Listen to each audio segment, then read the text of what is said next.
रायगढ़ जिले में 12 वर्ष पर शिक्षा विभाग निद भांगिला। 4 जालियाती शिक्षक विरुद्ध में अभियोग है। सन्देह घर शिक्षा अधिकारी।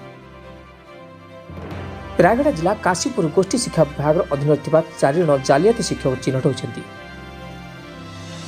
एने 2 जन शिक्षक विरुद्ध में काशीपुर थाना विभाग पक्षर लिखित अभियोग होइछि।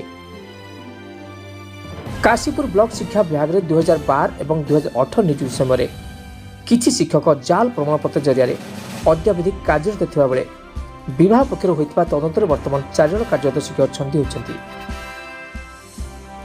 एही घटना को आधार करी जिला शिक्षा अधिकारी पूर्णचंद्र बारिया निर्देश में काशीपुर ब्लॉक शिक्षा अधिकारी दीप्तिमयी सिंह आज 2 जन शिक्षक विरुद्ध में काशीपुर थाना और अन्य 2 जन विरुद्ध में दोरगुड़ा टिकिरी भली 3 थाना लिखित अभियोग देथिबार प्रकाश करछन्ति। Raigarh Subrata Choudhury report OTN TV. Raghunath Mohapatra, Raghunath बीडिका और पांजिम बाछी और संभकर केते वर्ष आगे कार्यरत थिले कि 2018 रु अछंती कि 2012 रु। अच्छा 8 वर्ष आगे कार्यरत थिले हेले